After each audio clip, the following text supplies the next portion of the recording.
DM साहब को क्या करना है? जी, मैं डीएम साहब के पास अपनी फरियाद लेकर के आई हूँ कि रोज प्रतिदिन मुझे मानसिक रूप से टार्चर किया जा रहा है। मेरे परिवार के खिलाफ में षड्यंत्र रचा जा रहा है, मेरे खिलाफ में षड्यंत्र रचा जा रहा है। और ये षड्यंत्र के सूत्रधार जो है वो आदरणीय हमारे पूर्व सांसद सुब्रत पाठक जी, जिन्होंने हमारे गेस्ट हाउस को लेकर के हमें ये कहा कि हम भूमाफिया हैं। मैं आप सब लोगों को ये बात को अवगत करा देती हूँ कि हमारी जितनी भी जमीनें हैं 35-40 बीघे से ज्यादा जमीन नहीं, और जिसमें मेरे खुद के नाम पे सिर्फ 3 बीघे जमीन है। और 3 बीघे जमीन वाली महिला कैसे भूमाफिया हो सकती है? और 35-40 बीघे की जमीन में मेरे ससुर साहब, मेरी सासू माँ, मेरे हस्बैंड और मेरे देवर देवरानी 6 लोग आते हैं। इतनी सी जमीन में कैसे लोग भूमाफिया हो जाते हैं? जो ये बड़ा उससे कह रहे हैं कि चपुन्ना के भूमाफिया।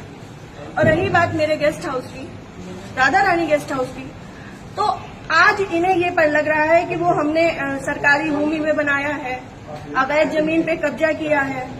तब क्यों नहीं लग रहा था जब 5 साल से उसी में दावतें खा रहे थे, भारतीय जनता पार्टी की मीटिंगें कर रहे थे, हमारा पैसा खर्च करवा रहे थे, रोज मीटिंगें हो रही थी, तब क्यों नहीं ये आपको लगा था? आप पूर्व सांसद के ऊपर एक आरोप लगा रहे हैं, आप भी बीजेपी के कार्यकर्ता? मैं बीजेपी की कार्यकर्ता हूँ और बीजेपी में ही काम करती हूँ शुरू से लेके लास्ट तक, जब तक मेरा जीवन मुझे अलाउ करेगा, जब तक ये कन्नौज के नेता मुझे सहज भारतीय जनता पार्टी में रहने देंगे, तब तक मैं भारतीय जनता पार्टी की ही सदस्य हूँ। पार्टी में आपने इसके उच्च पद पे लोगों से शिकायत की है? मैंने ये इस विषय के बारे में यहाँ से लेकर प्रदेश अध्यक्ष तक को सबको सारी बातें पता है, और आज से नहीं पता है, ये पिछले 2 सालों से पता है।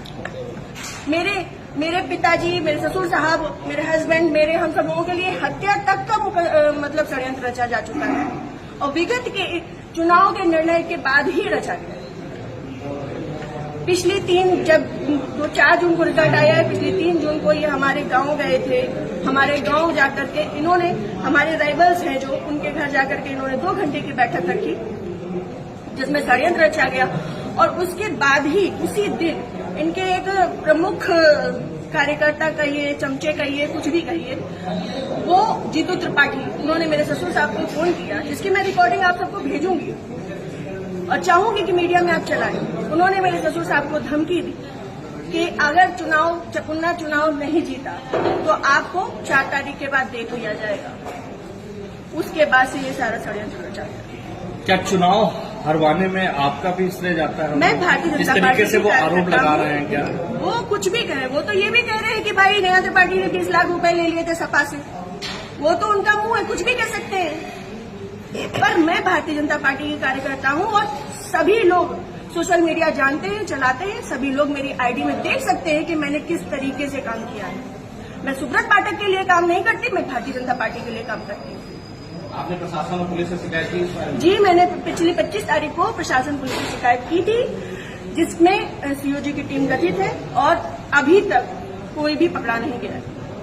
क्या मानती है पुलिस, प्रशासन और पुलिस दोनों का कार्रवाई करना है? संभवतः हो सकता है, क्योंकि जिस हिसाब से अब दिन बीतते जा रहे हैं तो मेरा भी सब्र का पैमाना टूटता जा रहा है, और मुझे, मेरे परिवार को बहुत ज्यादा खतरा है इन लोगों से जो हमारे दुश्मन हैं। क्योंकि सुब्रत पाठक जी ने, हमारे जो राइवल्स हैं, सभी आजीवन कारावास के मुजरिम हैं। सभी आजीवन कारावास के मुजरिम हैं। मैंने इसमें लिख के भी दिया है, संदीप तिवारी, प्रदीप तिवारी, मनोज अग्निहोत्री, ये बलात्कारी केस पे और आजीवन कारावास, गैंगस्टर, इन पे सब तरीके की धाराएं लग चुकी हैं इनमें, ऐसे लोगों के साथ में। और जिसको इन्होंने हम लोगों की सुपारी दी है, अखिलेश यादव उर्फ छक्की, वो इनके, हाँ, यहाँ खटिया का ही निवासी है, गांव झहुआ है, वो इन लोगों के साथ में, सुब्रत पाठक के साथ में भी जेल में रहा है और इन लोगों के साथ में भी जेल में रहा है और अभी फरार है। और इन लोगों की मोटरसाइकिल भी उनके पास है, अभी तक वो भी बरामद नहीं है। ये लोग सिर्फ मेरा मानसिक, शारीरिक और चारित्रिक शोषण करते आ रहे हैं 2 साल से। मैं 3 साल से मैं बहुत ज्यादा परेशान हो चुकी हूँ। अब ये चीजें नहीं होंगी। आज आपके जिलाधिकारी से बातचीत की, क्या उन्होंने आश्वासन दिया? उन्होंने मुझे पूर्ण आश्वासन दिया है कि इस पे निष्पक्ष जांच होगी, क्योंकि हमारे पास रिकॉर्ड्स भी हैं, हमारे पास सबूत भी हैं और बहुत सारी चीजों के सबूत हैं। समय आने पे मैं वो सब आपके सामने रखूंगी। जिले में जो भी भ्रष्टाचार हो रहा है, जो जिला पंचायत में भ्रष्टाचार हो रहा है, जो ब्लॉक प्रमुख में भ्रष्टाचार हो रहा है, ब्लॉक में भ्रष्टाचार हो रहा है, वो सारी चीजें मैं आप सब लोगों के सामने रखूंगी। अगर आपकी सुनवाई आज नहीं होती तो आगे क्या कदम उठाएंगे आप? मैं आप लोगों का सहारा लूंगी और आप लोगों का सहयोग, मुझे पूर्ण विश्वास है कि मेरे साथ हमेशा रहेगा और मैं इस पे अपनी अंतिम सांस तक अब फ्रंट के पैमाने में आकर के लड़ूंगी। Thank you.